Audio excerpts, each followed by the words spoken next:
Bonjour à tous, je suis ravie de vous accueillir pour cette dernière capsule.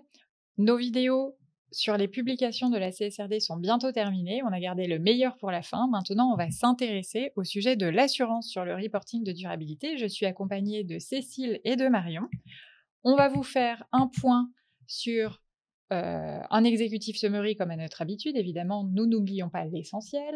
Puis, nous ferons un focus détaillé sur une vision européenne des enseignements autour de l'assurance sur les états de durabilité. Puis, Marion nous partagera ses enseignements sur les rapports de durabilité en France. Puis, on terminera par les perspectives opérationnelles de tout cela. Alors, sans attendre, est-ce que, Marion, tu peux nous partager l'essentiel à retenir? Ouais, alors l'essentiel à retenir concernant l'assurance, on a 42% des rapports CSRD au sein de notre panel européen qui ont été établis sur une base volontaire, puisque un certain nombre d'entre eux ont été publiés par des entreprises localisées dans des États membres n'ayant pas transposé la CSRD. Elles ont choisi de publier un état de durabilité conformément aux exigences de la CSRD, et ces 42% ont également choisi d'avoir un rapport d'assurance sur l'état de durabilité produit. Les vérificateurs des informations de durabilité ont été choisis parmi le ou les commissaires aux comptes des entreprises. Une des observations se retrouve très largement dans les rapports de vérification, avec néanmoins une disparité entre l'Europe et la France, et on y reviendra. Et la quasi-totalité des groupes, en revanche, ont une opinion d'assurance limitée sans réserve, donc sans réserve, donc pas qualifiée. De fortes attentes des parties prenantes externes sur les données de durabilité. Alors, on parle de cela car on a quand même identifié au sein de l'Europe et en France un certain nombre d'émetteurs qui ont choisi de faire revoir tout ou partie de leur état de durabilité avec un niveau d'assurance raisonnable. Alors, c'est pas encore la majorité, on a 10% en Europe et 7% en France, mais ça reflète tout de même une attente importante des parties prenantes sur ces informations de durabilité. Merci Marion. Alors, je vais maintenant passer la parole à Cécile qui va nous partager la vision européenne des enseignements sur les rapports d'assurance sur le reporting de durabilité. Donc, le premier point intéressant sur cette analyse de 250 premiers rapports CSRD, c'est que 42% d'entre eux ont été préparés par des sociétés qui sont dans des pays qui n'avaient pas encore transposé la CSRD au 31 décembre 2024. Donc, ce sont des rapports volontaires, et l'ensemble de ces rapports volontaires, font également l'objet d'une opinion d'assurance limitée, également volontaire. Donc, ce qui montre que, au-delà de l'obligation réglementaire, il y a une valeur qui est donnée par les préparateurs et par le marché au fait de publier cette information de durabilité et de la publier avec un certain niveau d'assurance. Le deuxième élément intéressant, c'est que sur notre échantillon, 100% des missions d'assurance de durabilité ont été réalisées par le cabinet qui réalise aussi l'audit financier pour ce préparateur. Donc, une convergence de la réalisation de ces deux missions. Et sur un échantillon un peu plus large, on constate, même si on est légèrement en dessous de 100%, que ça reste le cas dans la quasi-totalité des situations. Si on regarde le contenu des rapports maintenant, il y a eu beaucoup d'incertitudes à un moment sur quel serait le volume de qualification. Un constat in fine qui est plutôt très rassurant, puisqu'on a moins de 2% des rapports qui contiennent des qualifications. Et on a un seul rapport à ce stade qui fait l'objet d'un refus de certifier. Ça traduit plusieurs choses. Tout d'abord, que les préparateurs ont vraiment fait un investissement pour faire un travail de qualité, pour rassembler la donnée, pour être prêts dès la première année, malgré les difficultés inhérentes de cet exercice.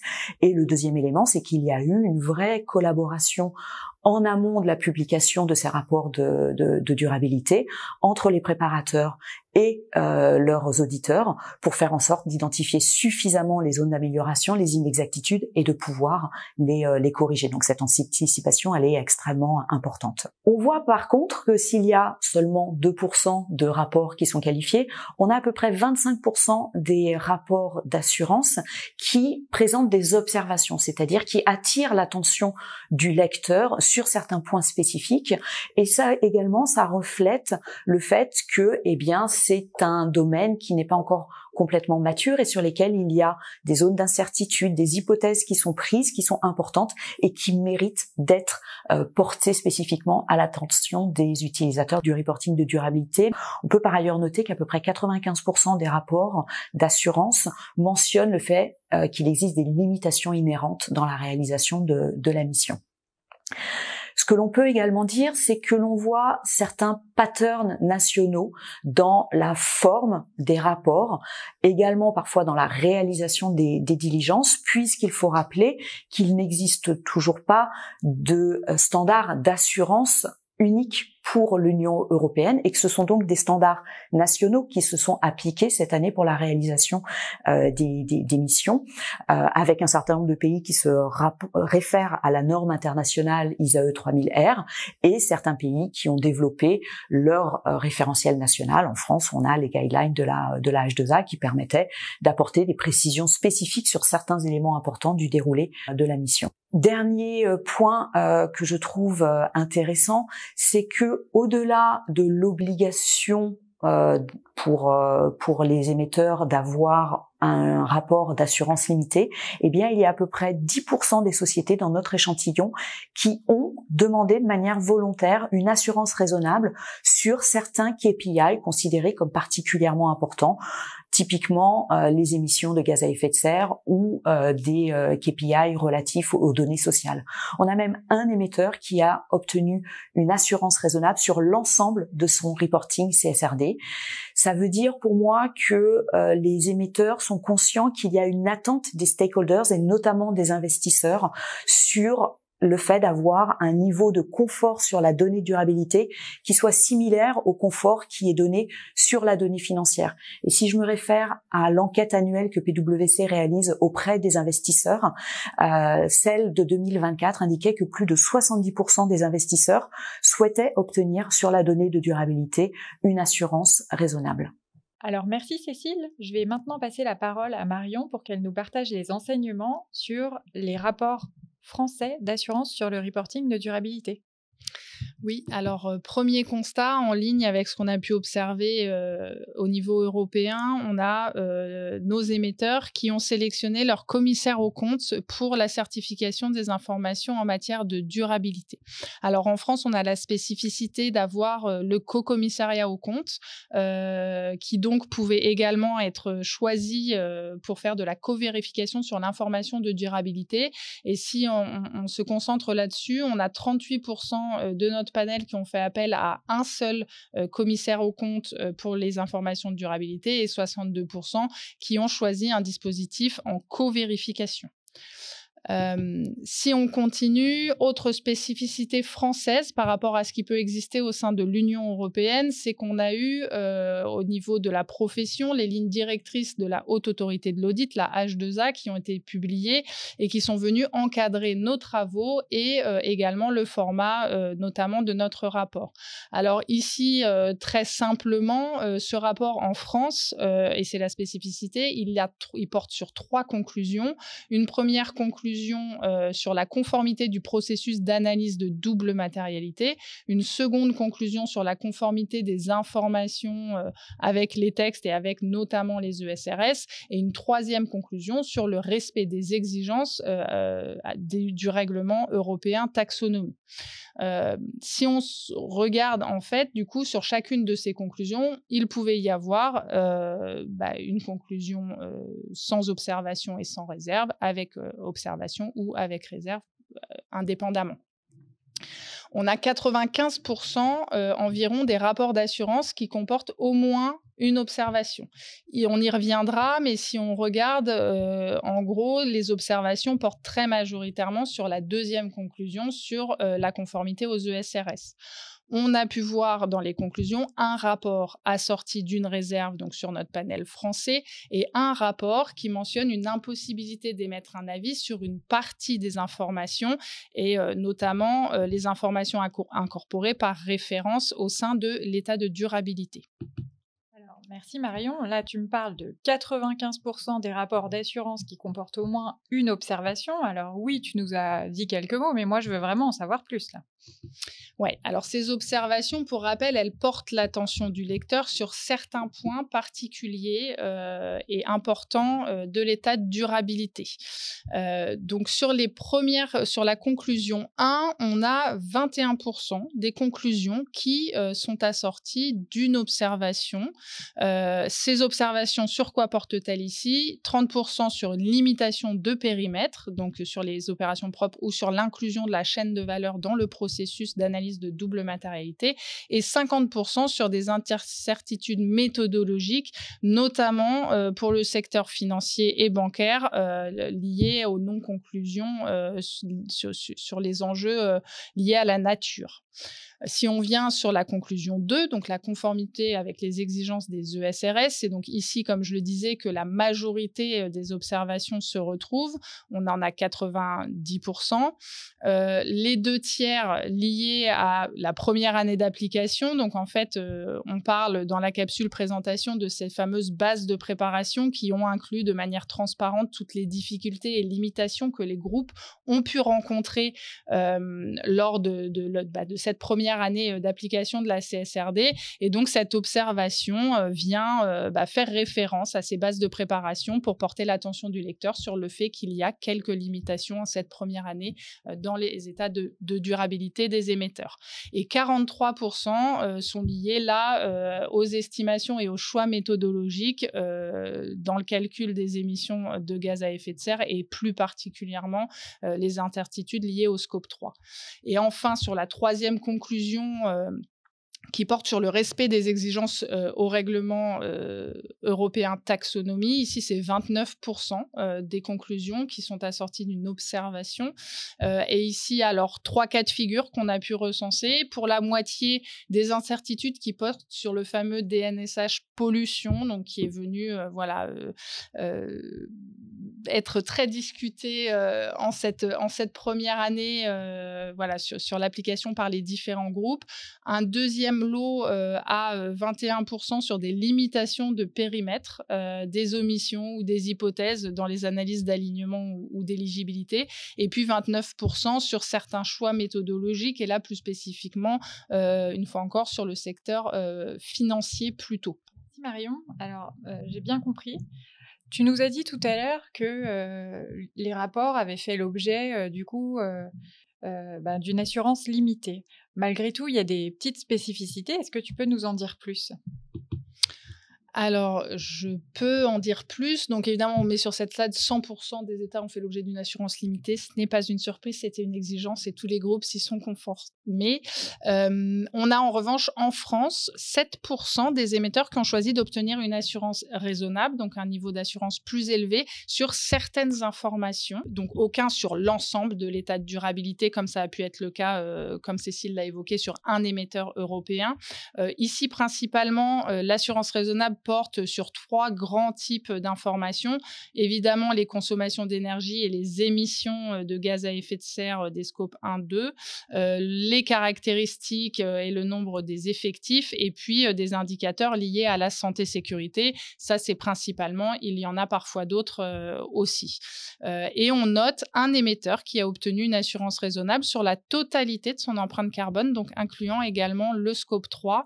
Et c'est l'exemple qu'on vous met juste après avec Capgemini. Vous voyez en annexe 1 l'ensemble des indicateurs qui ont fait l'objet de l'assurance raisonnable en cette première année d'application, et qui portent bien sur le scope 1, le scope 2, le scope 3, et en quelque sorte l'avancement vers leur objectif SBTI de réduction des émissions carbone.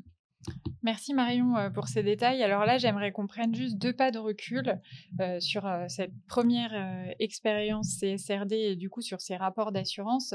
C'est quoi les principaux retours opérationnels de cette première année de vérification? Alors, les principaux retours en tant que vérificateur de ce qu'on a pu constater chez nos clients, premier pan sur la gouvernance. Donc, on a bien noté et on l'a déjà évoqué à différents moments sur les précédentes capsules, l'implication des organes de gouvernance au plus haut niveau, que ce soit au moment de la validation de la double matérialité ou ensuite dans la validation de certaines informations incluses dans l'état de durabilité. Et on a pu noter finalement une responsabilité conjointe des départements finance et développement durable voilà, pour la production de cet état de durabilité. En termes de mise en œuvre opérationnelle, alors des difficultés de mise en œuvre, oui, un apprentissage progressif de toutes les parties prenantes, que ce soit du coup chez les clients, leurs administrateurs, les vérificateurs également, pour la compréhension voilà, de ce qui devait être appliqué et puis le comment on collecte tout ça et on rédige et on prépare son état de durabilité. Du coup, les difficultés pouvaient venir aussi, mais pas nécessairement, d'une combinaison d'outils manuels, puisqu'on s'est rendu compte qu'il y avait encore une multitude de sources d'informations qui pouvaient aller d'Excel, de collecte, à une diversité d'outils et de systèmes d'information souvent différents entre les indicateurs environnementaux, sociaux et de gouvernance. L'appel à des tiers de la part de nos clients, des experts, ou des conseils pour pouvoir avancer sur ces informations de durabilité et aussi pour préparer leur premier état de durabilité. Une mise en application progressive, ici des référentiels de contrôle interne, donc les groupes travaillent sur ces référentiels. En revanche, en cette première année, tout n'était pas nécessairement encore développé et mis en œuvre. C'est un des chantiers de l'année à venir. Et dans les autres défis qui risquent aussi de continuer, l'accessibilité à la qualité et la qualité des données, notamment sur la chaîne de valeur. Donc, on a évoqué le scope 3 aussi dans les observations, mais c'est vrai que c'est un point très important que d'avoir accès à ces données, et c'est encore quelque chose de très difficile. Et puis, première année d'application, des fortes attentes en termes de benchmark et de pratiques, notamment sectorielles. Donc, nos clients ont beaucoup discuté entre groupes de place, groupes sectoriels pour pouvoir avancer, décortiquer les textes, les comprendre et savoir comment les appliquer. Et donc, nous, on a suivi ces discussions également. Alors Marion, ça c'était effectivement les enseignements de cette première année. Tu me vois venir là, hein. Est-ce que tu as quelques perspectives pour du coup ces travaux de vérification pour le futur? Oui, alors quelques-unes en termes de perspectives opérationnelles. Tout d'abord, la capitalisation, évidemment, puisqu'on arrive dans une année 2, donc prendre du recul sur cette première année de montée en compétences, de prise de connaissances, des processus chez nos clients un peu plus approfondis, des méthodologies, des approches d'audit spécifiques sur les différents indicateurs, etc. Et donc, d'utiliser tout ceci pour avoir une année 2 peut-être, je dirais, plus fluide dans son déroulé. La fiabilisation, donc en effet, je le disais, c'est un des chantiers de l'année 2, la structuration du contrôle interne des processus et donc aussi la fiabilisation de la collecte des données. Donc ça, on sait, nos clients travaillent dessus. Et en tant que vérificateur, c'est quelque chose donc que l'on va suivre et sur quoi on va s'adapter. La progressivité, en effet, on parle de benchmark, nous sommes sur des capsules de retour d'expérience. L'analyse des pratiques de marché est très importante pour l'année 2 et donc on va nous suivre, mais nos clients aussi, et s'adapter pour aussi améliorer en quelque sorte leur état de durabilité. Et puis enfin, l'adaptation, pour nous, surtout de s'adapter à toutes ces évolutions, pour adapter nos approches d'audit, et de vérification, des états de durabilité pour les prochaines années, donc d'être au plus proche des évolutions réglementaires, mais aussi, des évolutions chez nos clients. Merci Marion. Alors on est arrivé au bout du coup de ces 10 vidéos pour ce premier retour sur les publications CSRD. J'espère que vous avez eu le courage de nous suivre jusqu'au bout des 10 capsules. Merci à tous et puis on se retrouve pour nos prochains épisodes sur le reporting de durabilité sur notre site internet Les Rendez-vous du reporting de durabilité. Merci à tous.